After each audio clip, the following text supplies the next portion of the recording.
I'm doing the Mark Zuckerberg thing where done is better than perfect. So my MVP, the integrations are done with the CRM systems. I have the dashboard done. I have SendGrid set up. It's just a matter of connecting them. But a part of me is thinking it doesn't have to be 100%.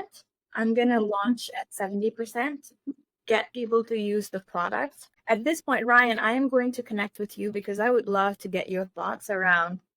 If you're doing win-loss analysis, a lot of it is manual. What I'm doing is I'm automating this concept of win-loss analysis from being this. Today, what companies are doing is somebody's emailing a customer. Then they say, oh, can I get on a call with you for 30 minutes to go over like feedback? I'm automating feedback. Right. And it takes. Another thing was win-loss is just for being in our world, reps don't want to do loss analysis. And they kind of want to talking about wins because, they got a success, but even when it's time away from some. So they tend to, if they learn something is lost, for example, they may check it off as a just an opportunity, especially at a big company. There's some ways to keep them under the radar. And so, I'd love to chat with you about how to include some type of gamification or something, and really get to see your product to understand more, so I could just grab some ideas off of you and vice versa. So maybe really sounds interesting. Yeah, I want to chat with you because yes, sales reps information is great. Like they all put it in the Salesforce notes. So say, oh, we lost this deal because like less the feature, what have you. But according to research, 60% of what sales reps actually put in their loss feedback is either incorrect or skewed because no one's going to say like, oh, I messed up that meeting or I offended the customer. They're not going to ever say that. What I want to do is mitigate and do seller surveys and also buyer surveys where it's really important, where the actual customer who we've pitched to is saying like, hey, I didn't choose your product and I chose your competitor because, and then we have to also look at it in a more holistic way where we're getting feedback around the product itself, feedback around what marketing is doing. Like, is it the brand reputation? Was that the main reason the customer picked us? Or was the competitor's brand reputation better, right? Was there some politics in this? Maybe another division's already using this competitive product. That's why you lost. And all that insight today, somehow I feel like it's missed. And if they're doing it, they're paying like upwards to $250,000 at bigger companies. And see, all the companies aren't even doing it at all because it's either too expensive, too difficult, or they don't know where to start. And then they go out and they're getting consultants, right? It's all great, but I'm a techie. I really believe that there is a technology solution to this problem, and that's what I'm trying to like kind of peck at and no. I was just saying, it sounds fascinating, and it must be a reminder. Is your target market that sort of mid-market for sort of the company that sort of say, well, actually, we would have had access to that to your orders, innately and sort of democratizing it a little bit, or you're really going to the high end where the IBMs might be sitting or whoever? I'm not going for the IBMs at the moment. I am serving the smaller market that doesn't either have resource constraint or doesn't have a big budget. Therefore, they're completely foregoing win-loss analysis because my solution is on the lower price point. That's how I'd like to start. But I have a really big vision for this product. Ultimately, what I'd like to do is be a sales intelligence and sales automation platform. Meaning I'm going to start with win-loss analysis. Right now, my MVP is literally a survey that goes out, collects data. Over time, I want to collect more natural language data, put it through my LLM model, and have that be the output for insights. And then over time, I'd like to integrate to things like Gong and any sort of meeting analytics solution. It's like to capture sentiment within sales calls to basically start to do better forecasting to say, hey, this deal that you have a 60% probability of closing. Here are 3 things you need to execute to increase probability of closing that deal. And over time, automating a lot of the sales tasks, like responding to questions, that customers are asking. Because all of this can be executed through LLM. We can automate essentially a huge percentage of the annoying sales tasks so that salespeople can go out and do their job, not do these tedious, I have to look up documentation because a customer asks if my platform is GDPR compliant, things like that. I suppose part of the risk is commoditization versus high value. I went to a thing for a client last year. They already had an in-house B2B team, but they said, "Oh, the classic LLM terrestrial is rubbish, blah blah blah." The marketing guys are rubbish, but the sales guys couldn't close the door and that kind of thing. Yeah, they would do. But we were thinking, we were doing stuff like intent data. But actually, what you're saying sits on the other end of that intent data. Because having seen some of those bits of kit that do the intent data, it seems fascinating if it works. But actually, if you're the other side, and you only laugh when you say, well, actually, 60% of it is like, of course they're not going to get their crap or something. But if you're looking at the language that says, well, the client did this or said that, then I suppose it's the patterns you're looking into. Yeah. But I suppose, it's I fascinating. wanted the patterns of the customer asks the question, the rep answers the question, then the customer's response to that will have either a positive or negative sentiment, which should indicate whether or not, if the customer had asked 10 questions in a call, how many times were they happy? If they're walking away 70% dissatisfied with the answers, and if that happens throughout multiple calls, you are almost guaranteed to lose that deal. Because you can pick that up probably quite easily through chat, but as you said, it'll be a point where you're face to face or by Zoom or whatever it is. Because now you can take a lot of these scripts, like call transcripts, and you can put it in the LLM model and it comes back out and tells you sentence scores. But I'm not there yet. That's the big vision, is to actually do sales automation. But I want to start with just giving insights like, hey, here's why you're losing, here's why you're winning. Is the problem your product? Is it the problem your marketing? Is the problem sales? Or is it your competitors who are better than you? Right? And those 4 elements should help the company focus on where they really need to improve. That's a nice foothold concept. Yeah. Because today a lot of it is guesswork. I've been at larger companies and even though they have the budget to go out and do this, there's a lot of politics that come in the way. Then I go to smaller companies, they're looking at deals and they're like, oh, we're losing to so-and-so competitor. They're looking at their sales rep feedback. And none of that is giving them the insight that they need to really understand, why are we losing? We feel like we're doing everything right, but why are we losing? Yeah. That's nice. Also, look at customer churn, not to get away from your being with down the road. The same type of LLM being could be used to look at, why were these customers leaving? And then seeing if that can skill analysis to then predict future customers should be and lower the churn rate. I love that idea. I'm very focused right now just on the but I love the churn idea because you bring more in, you also want to stop the fleeting, which I just think I would think to leverage the same feedback process and essentially the same LLM as it gets better and learns more. They integrate with that pretty easily. But anyway, not to distract you by these habits. This is why I want to chat with you.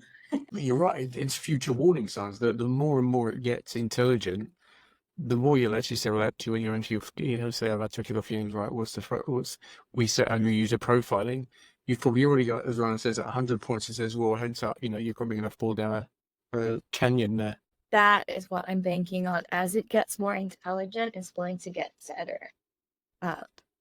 And so the way I envision my platform is there's going to be LLM, and then there's going to be a machine learning layer that we would train to have parameters and boundaries over the LLM itself. So then we think, How interesting.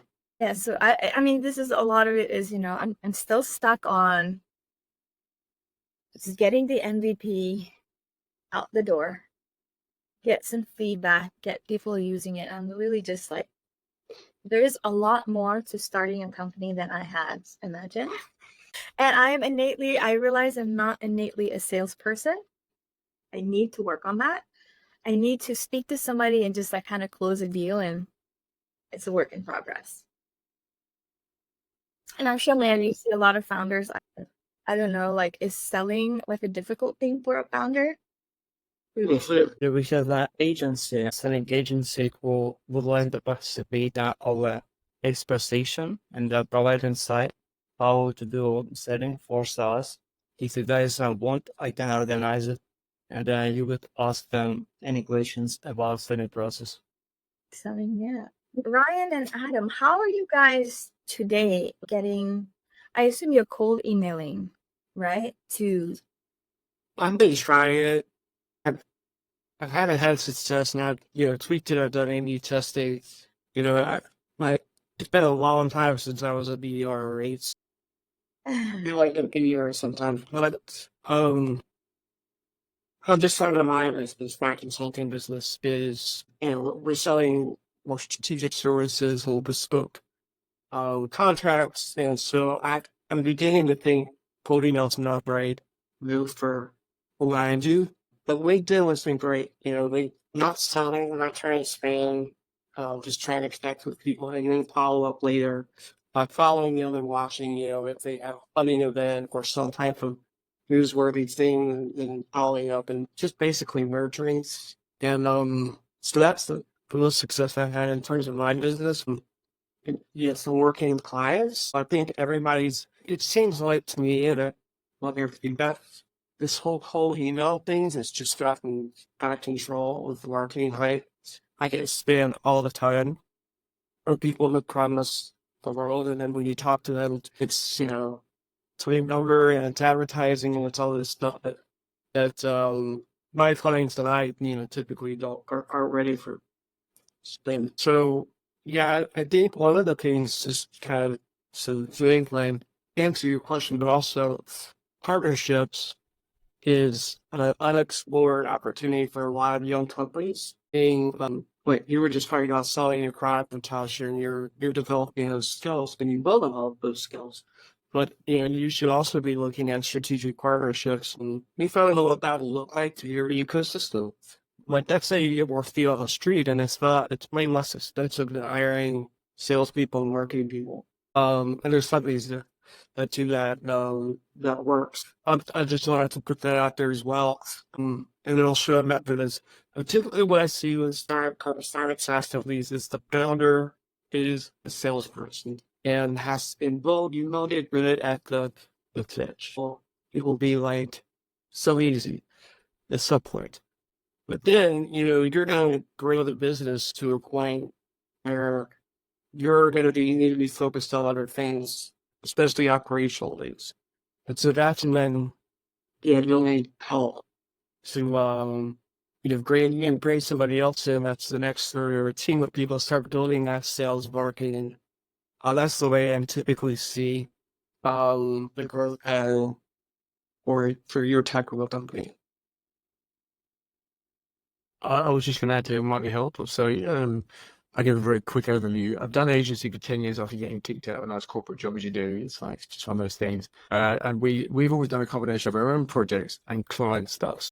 For example, we've had various clients. We had a very big special real estate one because we were working for the British one. I'm a Brit, by the way, based in France and London. We were working for a British one, and we were brought in to help them go into disposal stage because they didn't realize what marketing was. So they kind of rented a marketing team and they sold the business for X million, blah, blah, blah.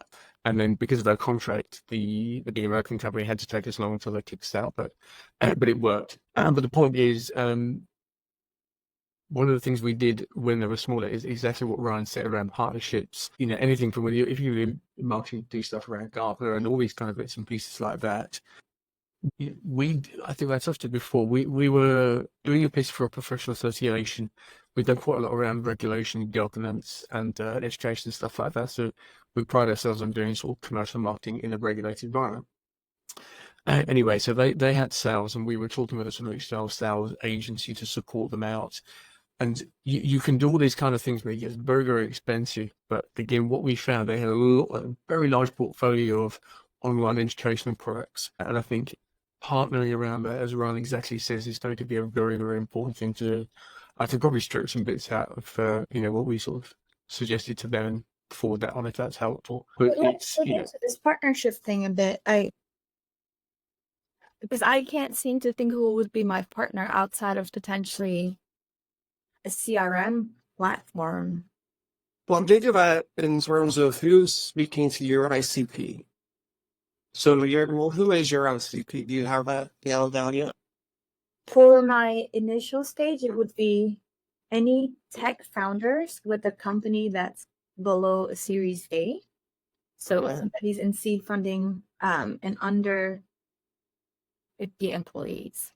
So, there, just off the top of my head, and I could do better job had an hour thing about, but, VC firms and other people that these founders, think about organizations and communities that these founders require engagement. It can be a consulting company, it could be a software company, it could be a VC firm. And each partnership looks different. So I'm talking about things like that where they're enabled on your product. They're still on your product without hire, but they're gonna help you because they're talking to the founder who's having this issue. They're gonna really conduct your solution. All right, that was very, very helpful. But it's a way of thinking about it like they know. So they know leads from partners can again we can chat out more often, but Yeah, no, that was very helpful. Talked to a VC 2 months ago. I'm not ready for funding, not interested in pursuing that because I'm thinking of bootstrapping until product market fit. But then that VC firm has, I think, 10 or 15 other companies. They like the concept of my product. I didn't have a product yet at the time. So you would say, like, go back and see if, like, they would be interested as a partner. yeah, incubators are all over the place. So it's several drill layouts, for example. And you could do they do events all the time. So you could do usually a webinar, and you just for thoughts and folks. 30 logos. And they're all gonna be or most of them are gonna be in your ICP. Ryan, that was amazing. Adam, thank you. Adam, I don't, do you have I'll find you. Yeah, I don't have any kind of idea. Did you post in the chat your LinkedIn or something? Your day? It's not really, it's not hard to find. That was just this morning on LinkedIn. Chad finds my contact at a company in London, and the contact was really Paul, but he's down dates because I'm coming in the UK. I'll roll out that. I actually had a sales rep named Ryan Hall. Wow. Yeah, at this like a little company back then called Target. Yeah, if you both connect it, I can forward you any sort of, I'll just check out any client information if there's anything that's useful. It's not going to be, it's not confidential. So if it's of help, then fantastic. There'll be a point where actually I'm interested in talking to you because I'm sitting here thinking, I've got this really good idea. Because what we did was, like I said, around sort of regulation stuff, we commissioned a very large, let's call it a book for that, which we're turning into online learning and stuff like that, which is where this sort of accessibility thing has fallen out of. And I'm sitting there thinking, okay, I've got all this stuff, you must do that. The bit I'm nervous about is the cash burn that comes along when someone says, okay, you've got to start a line of code, and him bearing sort of costs of, the 5 figures and 6 figures and stuff like that, which terrified the life out of me. So that'll be the bit where I'll be happily sitting and listening to people going, never ever do that, or never ever, anything like that will be helpful. Yeah, let's chat.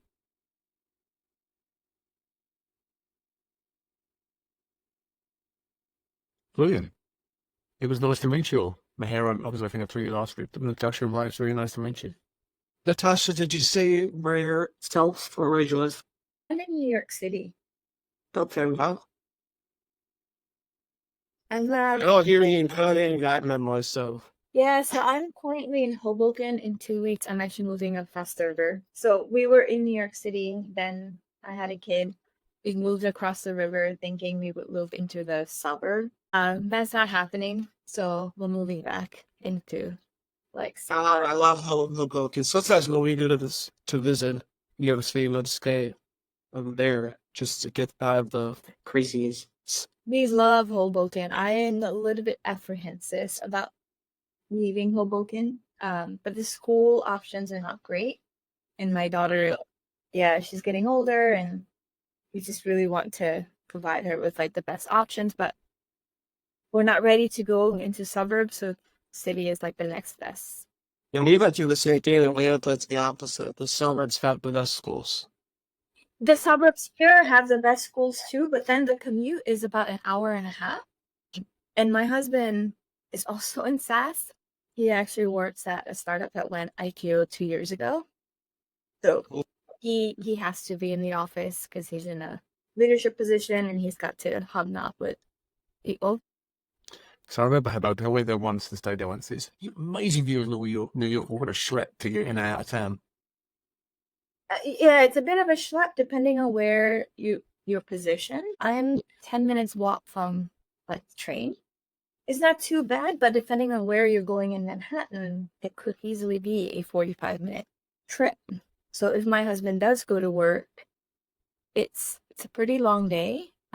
And both of us, like I want to go to startup event, so it's quite difficult to manage all our schedules and a long commute.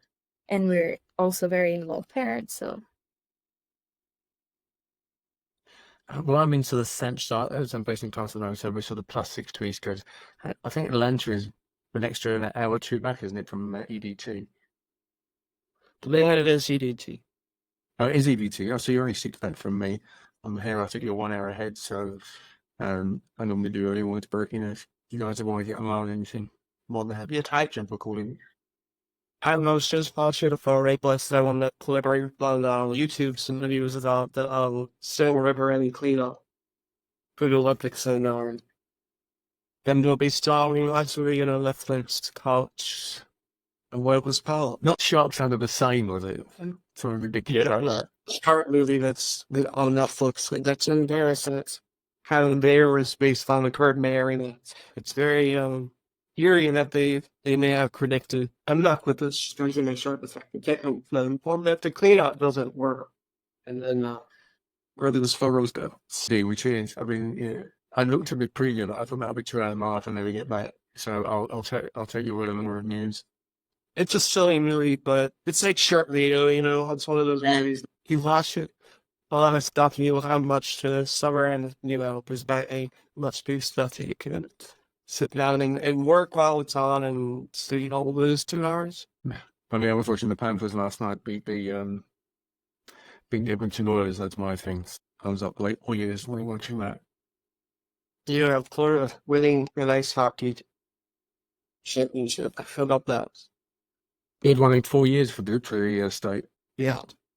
Anyway. Manual hard power, I really enjoy. I didn't quite what to expect, but thank you for putting this together. I'm here. What else now? Practice. Actually, I like that it was beneficial. We just started. It was totally experimental, so I didn't have any idea how it will be going. But thanks all of you, Natasha, Ryan, Adam. I was going to show, try for the next 1 or 2 days and just show a feel for it and actually work out a bit more on the Deanery element and the talking points. I mean, obviously we just randomly rocked up today and it went really well. But I guess it'll be really useful as people at the progress and sort of say, did you see this? Did you hear about that? Or did you watch anything on Netflix or whatever? Could you believe the Panthers did that? Or the Florida hockey team winning, You believe the Rangers crashed out of the city there? All right, well, I've got around to ensure everybody's. Speak to you next week. Thanks, See you later. See you around.